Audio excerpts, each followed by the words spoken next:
Yes, my G's, just a quick one today. I've made a Vital bass for you guys for free, just for fun. You can download it on Patreon. You just have to become a free member on Patreon and then you can grab it. It's called the Pit Growler. And yeah, it's a nice NEUROFUNK bass with a lot of movement in it. I wanted to make something in Vital because it's been a little while since I've cracked open Vital. You know, I've been on a bit of a Serum rampage recently. But yeah, here's a cheeky little Vital tutorial for you guys. Then I'm going to play the loop and then I'll break down the bass and talk a little bit about how I created it. But here it is with the beat.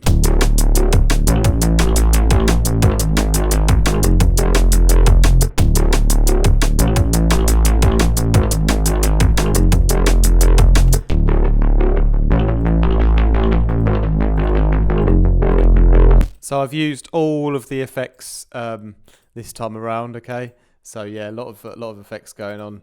But yeah, essentially, yeah,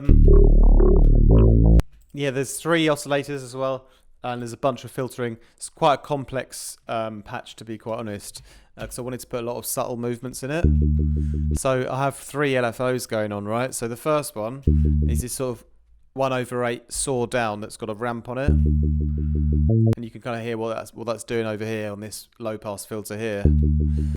My second LFO, that comes in later, but it's just a 1/4 dotted, so it's kind of offbeat. Yeah, it's kind of like inverse triangle kind of thing. Well, it's sort of like a triangle, but with a bit of a slope on it, you know. And then we've got another triangle, a bit more classic triangle shape with a slow 1/1 rate, which is going to be on some other parts of some other parameters, you know. But yeah, basically, what have we got then? We've got this first guy down here is actually a saw wave, right? But I've put a low pass on it. And so this one's down at -12. But yeah, I'm playing a little melody here, starts at D. So D's kind of like my root note at the moment, you know. Yeah, every oscillator's in one voice as well. So let's add the other ones in as well. So we've got a sine wave -24, an octave lower. And you can hear there's some FM going on. So I'm FMing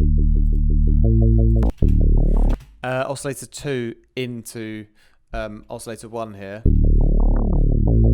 And that's on my slow LFO 3, so it kind of just, you know, the low pass just doing its movement, giving the main rhythm, the 1/8 rhythm, and then this sort of growl comes up and off again on this sort of slower LFO here.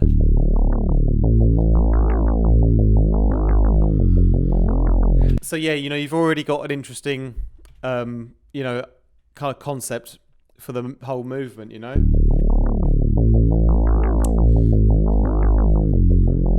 I actually put a lot of movement into the level of the oscillators as well. So LFO 3, this slow LFO, it goes on the level of oscillator 1, so it kind of backs the level off and then comes back again. And this is actually, yeah, because I'm using a bunch of different oscillators together, sometimes I like to put some volume automation into some of them to like make the whole thing a bit more dynamic, you know. So yeah, it's something I don't see, you know, students do so often, but it is very important you know, it's an important thing that you can do to make your sound dynamic by, you know, modulating the actual level of the oscillators. So don't ever neglect that. Obviously you don't have to do it on every patch, but sometimes it can work nicely, you know.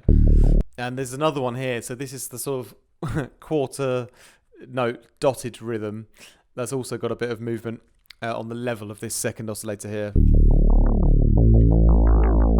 All right, and then the third oscillator, this is again -12, like the kind of saw wave up here, but this one's actually a sine wave, okay? And here you really hear that sort of dotted quarter note LFO, this LFO 2 here. It's on the low pass of this, right? So this is... Now you can really hear that, you know, the 1/8 the 1/8 pattern on the first oscillator, the dun dun dun dun dun dun dun dun on that low pass, and down here on this low pass, you've got this kind of offbeat version, you know. Boom, bum, bum, bum, bum, bum. So now, yeah, we got a nice convergence of those two sort of rhythmical ideas. And then here you've got an FM from oscillator 2. On this third oscillator, no movement on that, but it just gives this consistent consistent kind of growl, like subtle growl for the low mid-range, you know. This oscillator also has the level turned down a little bit, and yeah, sometimes I'll mix the levels, you know, up or down depending on how it sounds when it's run through like the filters and the distortion. Okay, so sometimes those level adjustments come after the distortion, or we'll move on to that in a moment as well. But I didn't use any noise this time.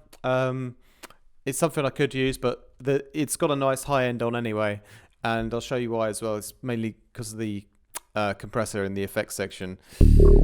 Okay, so here's where it gets even more interesting. So now we have such a slight amount of movement on the spread here, and this is with LFO3. So LFO3 is this slow LFO, kind of just changing the shape of this formant filter a bit. But the formant filters only run through, it only runs from oscillator 3. So this one here, this oscillator, right?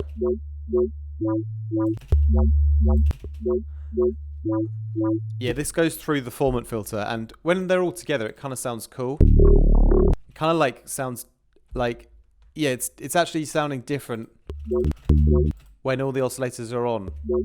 Kind of sounds a bit so-so when it's just on its own, but with the others together, yeah, the way it sort of responds with the other oscillators, it gave this like cool little growly vocal sound. And it sounds a bit like one of the sounds in my old tune Massacre that I made. It has a bit of a similar effect on it, so that's why I quite liked it. But yeah, I appreciate this is a really like overly complicated patch. I'm trying to explain it the best I can, but that's why I wanted to drop it as a free download for you to use anyway, because you know then it's difficult for you to maybe follow along in this tutorial because it's quite all over the place. You know, with the you know how I've created it. I'm sort of just reverse engineering it as best I can. You know. But yeah, filter 2. So this one is just coming in from oscillator 2, right? And I've got this one on LFO3 as well on the cutoff. So it's got this slow up and down kind of phaser movement, right?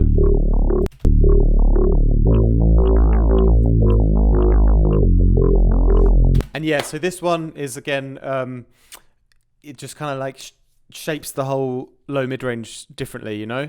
And as you see, I've used like 2 of the filters on separate oscillators, and I've kind of left oscillator 1 without a filter. And to be honest, sometimes the best way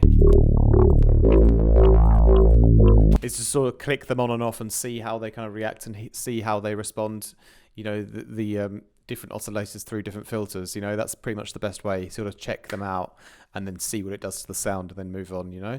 So yeah, we've got a little bit of filtering on 2 and 3, but none on 1. And then obviously the rest of it, and then it all just runs out into the effects section next, you know. The mix also, I've backed off the mix on this phaser positive a little bit.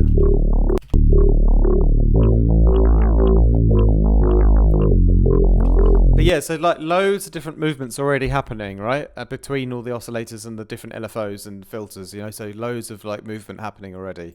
So now we're going to sort of gel it all together in a sense. And it's really the distortion that's going to start to bring it all together. But what I like to do often is to run a flanger.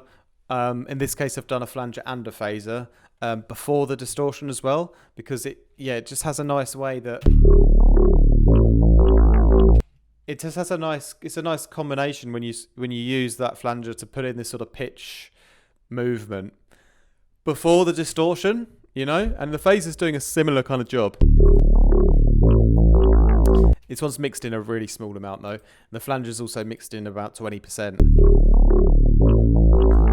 But it kind of like, kind of pitches all of the oscillators around in its sort of flanging way together, right? And then it gets distorted. So then it goes up, you know, the mix is on full and the drive is like up to almost 9 dB, you know?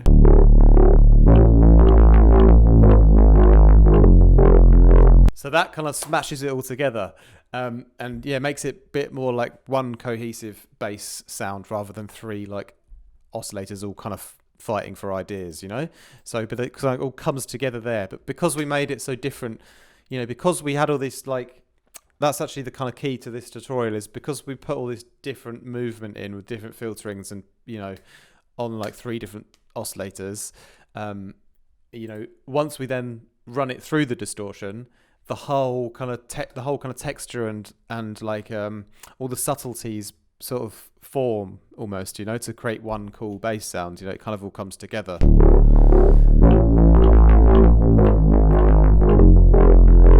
The vital chorus always sounds great. Even at 20% here, you can really hear it do a great job. And it's I like it just after the distortion as well, you know.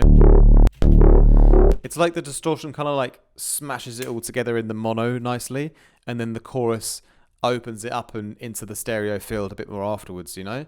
It kind of, for me, always works better that way round in the chain, you know. So that's why often on my vital patches the chain will be, you know, done in a certain way, just from the experience that I've got from, you know, sort of seeing how it reacts, and, you know, one effect reacts into the next one, you know. Then here I've got the first bit of actually modulation again on one of the effects. So this is where the LFO1, that 1/8 pattern, that sort of main classic pattern that I had going on from the beginning. If I exaggerate it here, the 1/8 pattern, I'm sort of reintroducing or re-emphasizing that again. And so the mix it starts off almost at 0, but just above, and then it goes up, yeah, like, I don't know, was that up to sort of 10 o'clock or something like that? It's kind of enough, you know. The attack is almost all the way up, and the release is almost all the way down. And when you do that on the multiband mode, it gives you this sort of brightness OTT kind of sound effects, you know. And so yeah, once that's on, you know, it gets really loud really fast. So that's why I sort of do that first and then bring the mix down, and then I'll modulate the mix to give me that brightness effect, but like pumped in on the LFO1, you know.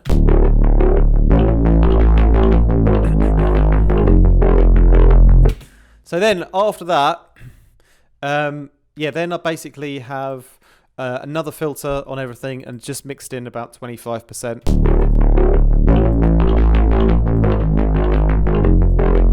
And yeah, that kind of just moves around, yeah, the sort of mid-range area, like a slow movement on that LFO3, that kind of slow triangle there. So a bit of a kind of mid-range shifting of frequencies, nice and subtle though, just 25% with a bit of drive just to colour the filter a bit.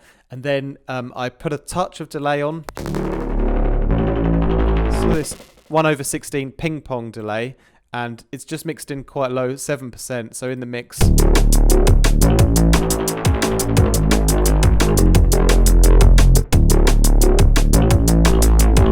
I mean, yeah, like a cool thing you can automate, but like just having it on a little bit gives those little delay tails, and I just find them quite pleasing to have a little bit of that delay tail on there, you know. Then I got another little thing, another little modulation I've done on the high end of the whole patch, and that is to say that I've got this high shelf on my EQ, and I put that also onto LFO1, which is this sort of 1/8 rhythm here. If I really amplify it for you.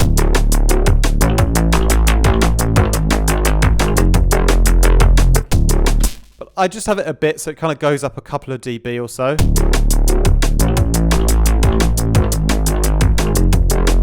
I just like the way it makes the sound a bit more dynamic and expressive. It's like I wanted that high shelf boost anyway, but why not do it with rhythm, you know? Then it has even more of a dynamic edge to the sound, you know?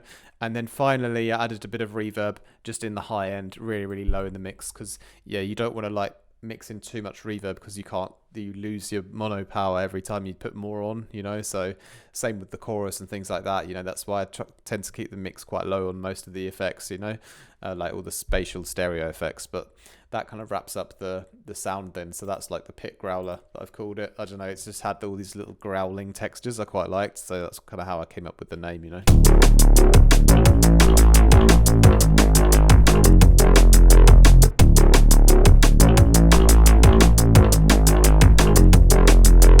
But yeah, nice sort of neurofunk bass with a lot of movement and a nice kind of arpeggiated kind of vibe to it as well. So I hope you guys enjoy that, and yeah, feel free to go and grab it on my Patreon as a free member. Just head over there and join for free, and then you can download that. And obviously, if you're a paid member, of course, it's also available for you as well. So that, yeah, I hope you guys enjoyed that today. Just a cheeky little Vital tutorial for the Vital squad. So big ups to you guys, much respect. big love to everyone on the channel as well. Make sure you subscribe if you're new, and leave us a comment and a like down below as well in this video. Really appreciate it. And check out the links in my video descriptions as well. If you want one-on-one mentoring, you can book in via my calendar for that. If you want mixing and mastering work done, send me an email.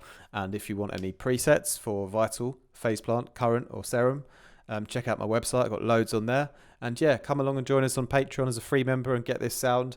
And if you want to upgrade to one of my other paid tiers, the best one is to just jump into the Discord, because that's where we've got daily chats, feedback on each other's tracks and feedback live streams and group masterclasses and all that kind of good stuff. So thank you very much for watching. That's it for me today. More from me very soon. Much love.